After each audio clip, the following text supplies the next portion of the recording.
আসসালামু আলাইকুম, স্বাগত জানাচ্ছি আরটিভি সকালের সংবাদে। আপনাদের সঙ্গে আছে আমি ফারিয়া শারমিন। সারা দেশে তৃতীয় দিনের মতো চলছে কারফিউ, তবে হাসপাতাল, গণমাধ্যম সহ জরুরি সেবা এর আওতামুক্ত। চলমান পরিস্থিতি স্বাভাবিক না হওয়া পর্যন্ত কারফিউ অব্যাহত থাকার ঘোষণা দিয়েছেন স্বরাষ্ট্রমন্ত্রী। রাতে ধানমন্ডি সরকারি বাসভবনে এই ঘোষণা দেন তিনি। স্বরাষ্ট্রমন্ত্রী বলেন, আজ দুপুর 2টা পর্যন্ত কারফিউ চলবে একটানা। 2টা থেকে বিকেল 5টা পর্যন্ত কারফিউ শিথিল থাকবে। 5টার পর থেকে অনির্দিষ্টকালের জন্য কারফিউ চলবে। পরিস্থিতি দ্রুতই নিয়ন্ত্রণে চলে আসবে বলে আশ্বাস দেন মন্ত্রী। সহিংসতাকারী কাউকেই ছাড় দেওয়া হবে না বলেও হুঁশিয়ারি দেন তিনি।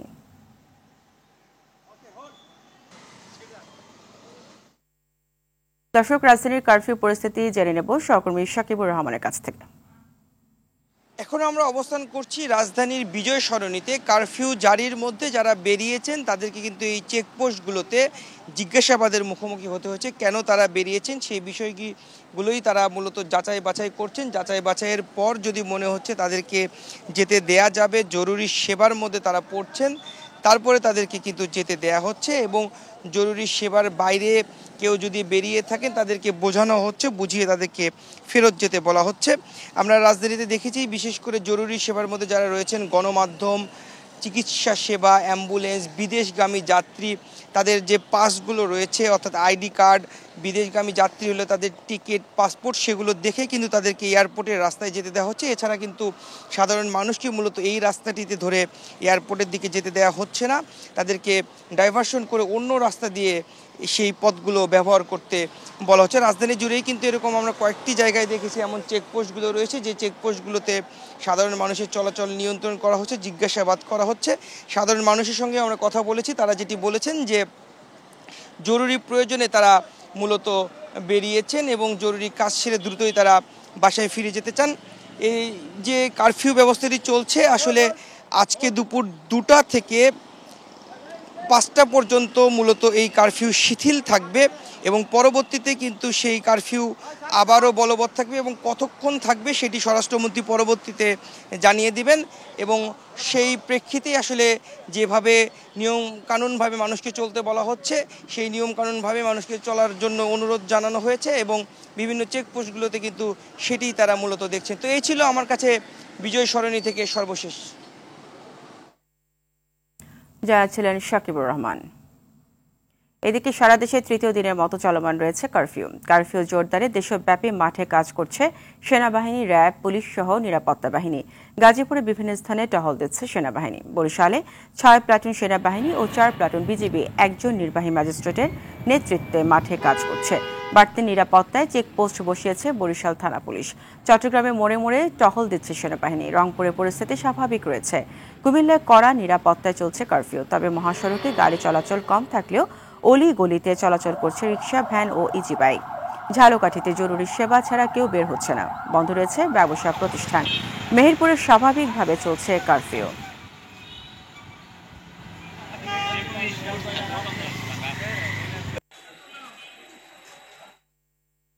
দর্শক, কারফিউর পরিস্থিতির খবর জেনে নেব ঝালকাঠি প্রতিনিধি সহকর্মী জহুরুল ইসলাম জলিলের কাছ থেকে। এখন আমি দাঁড়িয়ে আছি ঝালকাঠির ব্যস্ততম শহর থানা সড়ক। তবে এই সড়কে সকাল থেকে কিন্তু আমরা দেখতে পাচ্ছি যে কিছু সংখ্যক লোকজন চলাচল করছেন। সরকার কর্তৃক যে কারফিউ জারি করা হয়েছে, সেই কারফিউর ফলে কিন্তু সাধারণ মানুষের যে চলাচলের উপর নিষেধাজ্ঞা রয়েছে, তারই প্রেক্ষিতে ঝালকাঠিতে সব ধরনের ব্যবসা প্রতিষ্ঠান, দোকানপাট এবং যে স্বাভাবিক কার্যক্রম সেটি কিন্তু ব্যাহত হচ্ছে। তবে সরকারের যে কারফিউ জারির পর থেকেই ঝালকাঠিতে একটি থমথমে অবস্থা বিরাজ করছে। সাধারণ মানুষের মাঝে যে একটি আতঙ্ক ছিল যে কি হতে যাচ্ছে, তবে তারপরে কিন্তু যেটি আমরা লক্ষ্য করতে পেরেছি, গতকালকের যে ছাত্রদের যে প্রথাবিরোধী আন্দোলনের ফলে যে হাইকোর্টের একটি রায় হয়েছে, সেই রায়ের প্রেক্ষিতে কিন্তু সাধারণ মানুষের মনে একটি শান্তি আভাস দেখা গেছে।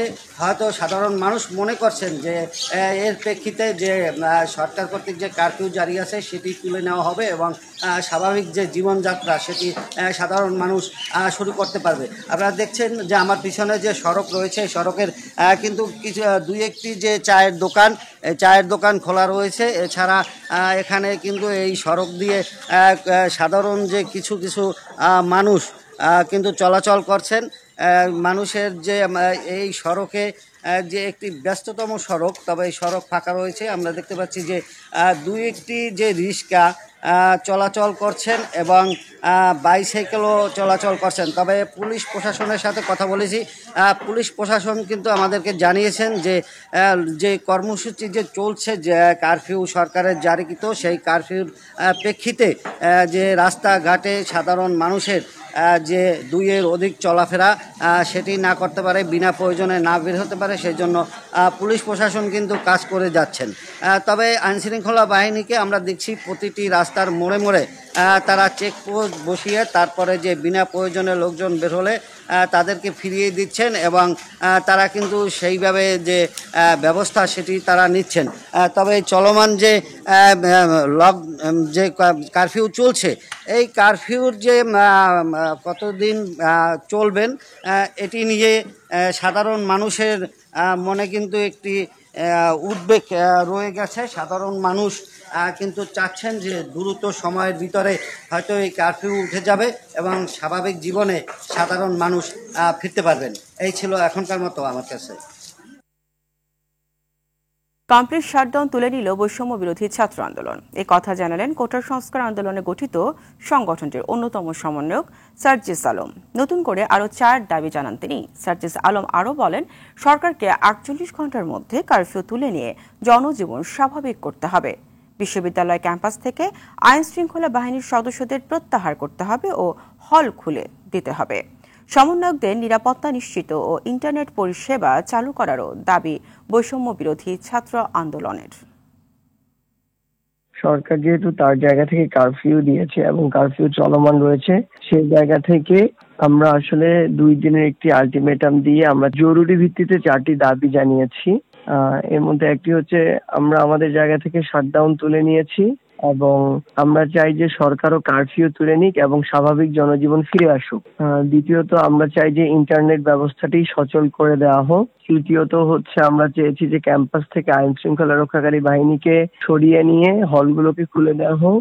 এবং চতুর্থত মোস্ট ইম্পর্টেন্টলি সমন্বয়কদের নিরাপত্তার ব্যবস্থা করা হোক, কারণ সমন্বয়কে আমরা আসলে নিরাপত্তাহীনতায় ভুগছি এবং আমাদের অন্যতম একজন সমন্বয়ক নাহিদ ইসলামকে তো তুলে নিয়ে গিয়ে শারীরিক এবং মানসিকভাবে অত্যাচার করা হয়েছে, আমাদের মধ্যে আরো ভীতি সৃষ্টি করেছে। সেই জায়গা থেকে আমরা রাষ্ট্র বা সরকারের কাছে আরো নিরাপত্তাটি প্রত্যাশা করি।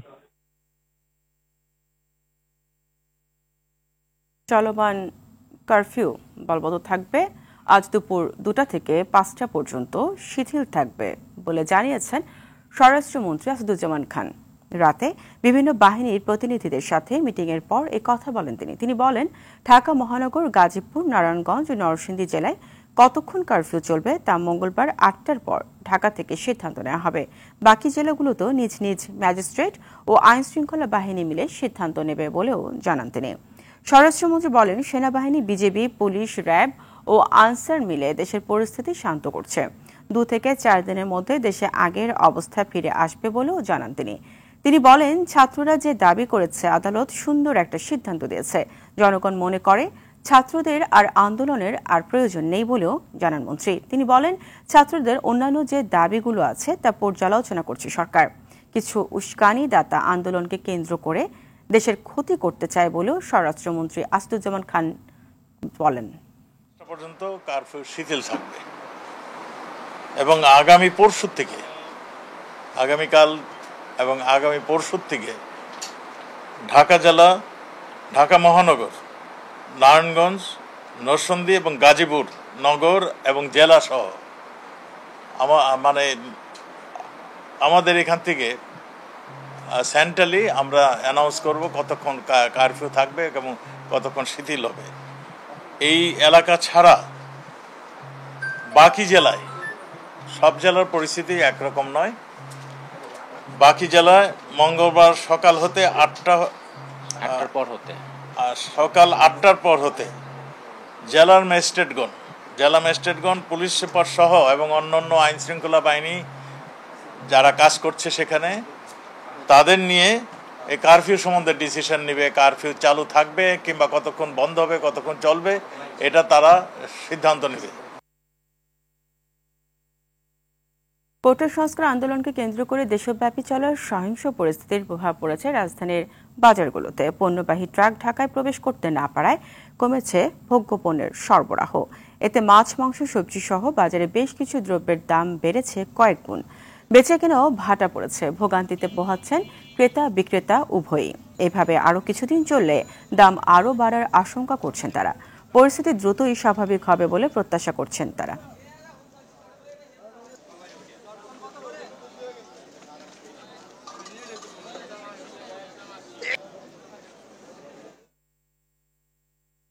দর্শক, চলমান কারফিউতে চট্টগ্রামের বাজার পরিস্থিতির বিষয়ে জানাতে চট্টগ্রাম থেকে টেলিফোনে যুক্ত হচ্ছেন সহকর্মী সাইফুল মাহমুদ।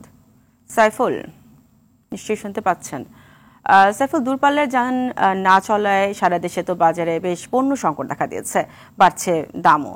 তো চট্টগ্রামে নিত্যপণ্যের বাজারে কি চিত্র দেখছেন জানাবেন।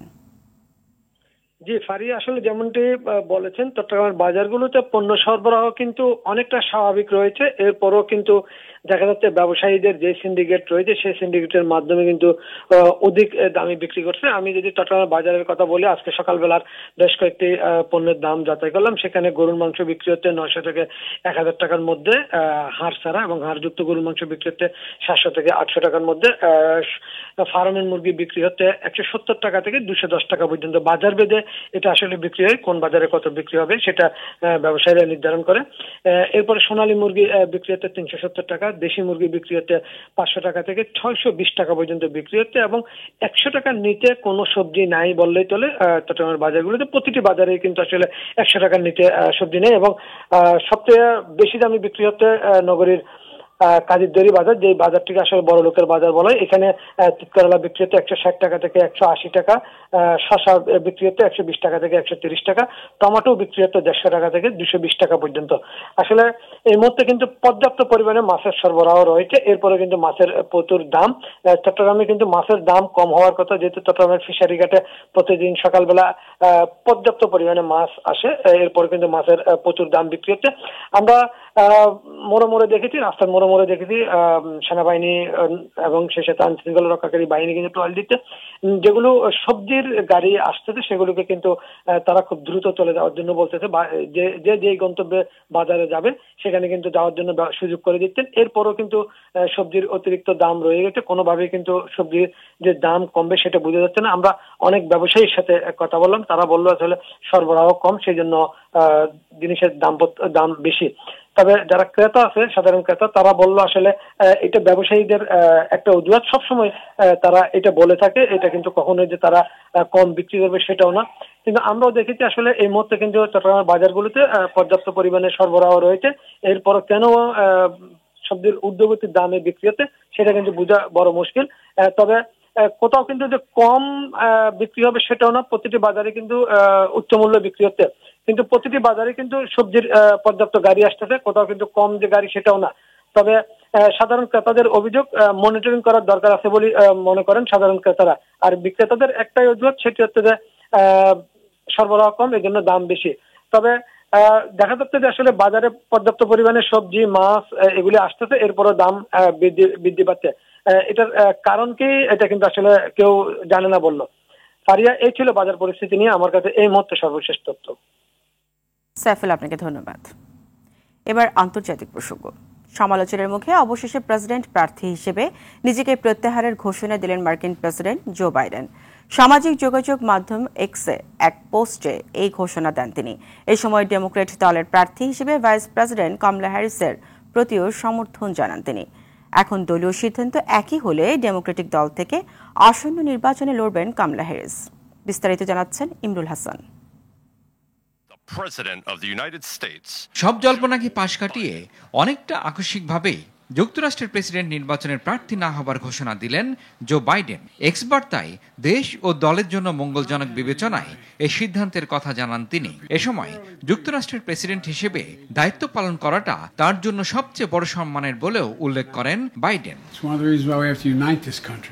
We cannot allow for this to be. 81 বছর বয়সী বাইডেন মার্কিন যুক্তরাষ্ট্রের সবচেয়ে বেশি বয়সী প্রেসিডেন্ট। এই বয়সে নির্বাচনের প্রতিদ্বন্দ্বী প্রার্থী ডোনাল্ড ট্রাম্পের বিরুদ্ধে তিনি কতটা ভালো করতে পারবেন সেই প্রশ্ন ছিল ডেমোক্রেটিক পার্টির মধ্যেই। তা সত্ত্বেও দলের প্রতিনিধিরা সমর্থন করেছিলেন তাকে। তবে গেল মাসের বিতর্কে রিপাবলিকান প্রার্থী ডোনাল্ড ট্রাম্পের কাছে ধরাশায়ী হলে তার সক্ষমতা নিয়ে প্রশ্ন ওঠে খোদ দলের ভেতরে। তবে এত কিছুর পরেও নিজের প্রার্থিতা নিয়ে অনড় অবস্থানে ছিলেন বাইডেন। কিন্তু সম্প্রতি ন্যাটো সম্মেলনে মার্কিন ভাইস প্রেসিডেন্ট কমলা হ্যারিস ও ইউক্রেনের প্রেসিডেন্ট জেলেনস্কির নাম নিয়ে গড়বড় করে ফেলেন তিনি। ফলে প্রশ্ন ওঠে বাইডেনের স্বাস্থ্য নিয়ে। নতুন করে বিপত্তি দেখা যায় যখন কোভিড পজিটিভ হন জো বাইডেন। সব প্রচারণা বন্ধ করে ডেলওয়ারে নিজ বাসভবনে আইসোলেশনে যান তিনি। সেখান থেকে প্রার্থী হওয়ার দৌড় থেকে নিজেকে প্রত্যাহারের ঘোষণা দিলেন জো বাইডেন। এদিকে ইতিমধ্যেই কমলা হ্যারিস প্রেসিডেন্ট প্রার্থী হওয়ার প্রস্তুতি নিচ্ছিলেন বলে কয়েকদিন আগেই জানান তার সাবেক জনসংযোগ কর্মকর্তা অ্যাশলি অ্যাটাইনে। তবে তাকে নিয়েও দলের ভিতরে অসন্তোষ আছে বলে মন্তব্য করেছেন বিশ্লেষকেরা। এখন দেখার বিষয় মার্কিন প্রেসিডেন্ট প্রার্থী হিসেবে কার হাতে ওঠে ডেমোক্রেটিক পার্টির মনোনয়ন। ইমরুল হাসান, RTV। ভোলার মনপুরা লঞ্চঘাটের রাস্তা পাকা না হয় বর্ষা মৌসুমে চরম দুর্ভোগে পড়েন যাত্রীরা। কাদা পানি মারিয়ে লঞ্চে উঠতে হয় চলাচলকারীদের। ঝুঁকি নিয়ে যাতায়াত করে অনেক সময় ঘটে দুর্ঘটনাও। সবচেয়ে বেশি দুর্ভোগ পোহাতে হয় রোগীদের। মনপুরা সংবাদদাতা সোহাগ মাহমুদ সৈকতের পাঠানো তথ্যচিত্রে জানাচ্ছেন সৈয়দা সামিয়া তামান্না। চরম দুরবস্থা ভোলার মনপুরার রামনিয়াজ লঞ্চঘাটের। 2 বছর আগে পশ্চিম পাশ থেকে এটি পূর্ব পাশে সরানো হলেও রাস্তা সংস্কার না করায় বিপাকে আছেন যাত্রীরা। বর্ষায় সামান্য বৃষ্টিতে পানি জমে রাস্তাটিতে। এছাড়া টার্মিনাল থেকে নিচু হয় মেঘনা নদীর জোয়ারের পানিতে ডুবে যায় রাস্তা। এতে সবচেয়ে বেশি ভোগান্তিতে পড়েন রোগীরা। অনেকেই বাধ্য হয়ে ট্রলার ভাড়া করে ওঠেন লঞ্চে। অসুস্থ রোগী নিয়ে আমরা আসতে হয় ইমার্জেন্সিতে, তাই এই জন্য জোয়ার হলে রোডটা ডুবে যায়। এই অসুস্থ রোগী নিয়ে আমরা লঞ্চ অনেক সময় ফেল করি। এই রাস্তাটা আমাদের জন্য অনেক একটা ঝুঁকিপূর্ণ বিষয়, যেটা আগের চেয়ে অনেকটা নিচু হয়ে একবারে নিচু হয়ে গেছে। সামান্য জোয়ার আসলে রাস্তাটা ডুবে যায়। রাস্তাটি ঝুঁকিপূর্ণ হয়, মালামাল উঠাতেও কষ্ট হয় শ্রমিকদের। মরার উপর খাড়ার ঘা হিসেবে সম্প্রতি ঘূর্ণিঝড় রেমালে রাস্তাটি আরো ক্ষতিগ্রস্ত হয়েছে। রাস্তাটা খুব খারাপ হওয়ার কারণে যে আমাদের দৈনিক 250 থেকে 300 ঝুড়ি যায়। ভ্যান গাড়িতে ঝুড়ি পড়ে অনেক মাছও ক্ষয়ক্ষতি হয়। মনপুরাতে বসবাস করি, আমাদের একমাত্র যানবাহন হচ্ছে ঢাকাতে এই লঞ্চ। আমাদের রামরাজ লঞ্চ ঘাট জোয়ারের পানিতে একদম ডুবে যায়। আমরা চাই দ্রুত আমাদের রামরাজ ঘাটের মেরামত করা হোক। লঞ্চ ঘাটের বেহাল দশার বিষয়টি অবগত প্রশাসন। এটি সংস্কারে বরিশাল ডিভিশনের ঊর্ধ্বতন কর্মকর্তাদের জানানো হয়েছে বলে জানান বিআইডব্লিউটি এর কর্মকর্তা। মনপুরা উপজেলার রামনিয়াজ লঞ্চ ঘাটের সংযোগ সড়কটি মেরামত করার জন্য বরিশাল এসডিএম মহোদয়কে জানিয়েছি এবং অনেক খুব দ্রুতই ব্যবস্থা নেবেন। ওর যে রাস্তাটি ওইটি বর্তমানে একটু বেহাল অবস্থায় আছে। এটা বিআইডব্লিউটি এর সাথে আলাপ হয়েছে যে ওনারা এটা ঠিক করে দিবেন বলে আশ্বাস দিয়েছেন। দ্বীপ উপজেলা মনপুরার সঙ্গে যোগাযোগের একমাত্র মাধ্যম লঞ্চঘাটের রাস্তাটি দ্রুত সংস্কারের দাবি যাত্রী ও ব্যবসায়ীদের। সৈয়দা সামিয়া তামান্না, RTV। অস্ত্রোপচার বন্ধ, বিশেষজ্ঞ চিকিৎসক না থাকা সহ নানা সমস্যা নিয়ে চলছে মেহেরপুরের গাংনী উপজেলার স্বাস্থ্য কমপ্লেক্সের চিকিৎসা সেবা। এতে চিকিৎসা নিতে গিয়ে চরম ভোগান্তিতে পড়েছে রোগীরা। জ্বালানি তেলের বরাদ্দ না থাকায় বন্ধ হাসপাতালের একমাত্র অ্যাম্বুলেন্সটিও। মেহেরপুর থেকে মজিদুল হক মানিকের পাঠানো তথ্যচিত্রে জানাচ্ছেন সৈয়দা সামিয়া তামান্না। নানা সমস্যা নিয়ে চলছে 100 শয্যার মেহেরপুরের গাংনী উপজেলা স্বাস্থ্য কমপ্লেক্স। ফলে দুর্ভোগের সীমা নেই চিকিৎসা নিতে আসা রোগীদের। বিশেষজ্ঞ ডাক্তারের 10টি পদ থাকলেও বর্তমানে 60টি পদই শূন্য। আধুনিক যন্ত্রপাতি থাকলেও সার্জন না থাকায় সিজারিয়ান অপারেশন সহ বন্ধ সব অপারেশন কার্যক্রম। অস্থায়ী ওয়ার্ড বই দিয়ে চলছে জরুরি বিভাগ। হাসপাতালে অপারেশন না হওয়ার কারণে আমাদের 8,000 টাকা খরচ হয়েছে। 15 সালের পর থেকে আমাদের রিয়াজুল আলম স্যার থাকাতে কিছু ওটি হয়েছে, তারপরে উনি চলে যাওয়ার পর আর ওটি টুটি হয়নি পর্যন্ত। ছোটখাটো কাটাকুটি যেগুলো আছে ড্রেসিং করি আমরা শুধু, এই আর কি, আর বীজ তোলাই আমাদের কাজ। তাছাড়া এখানে কোনো ওটি করার ব্যবস্থা নাই।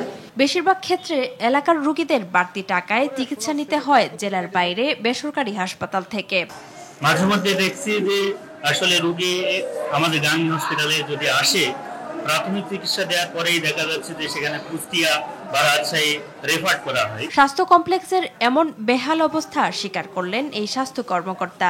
অপারেশন থিয়েটার প্রস্তুত আছে, জুনিয়রগঞ্জ গাইনি তো নাই, আগে যার কারণে অপারেশনটা চালু করতে হবে। স্বাস্থ্য কমপ্লেক্সটির সমস্যা সমাধানে দ্রুত পদক্ষেপ গ্রহণ করার প্রত্যাশা উপজেলাবাসীর। সৈয়দা সামিয়া তামান্না, RTV। আবার আন্তর্জাতিক প্রসঙ্গ।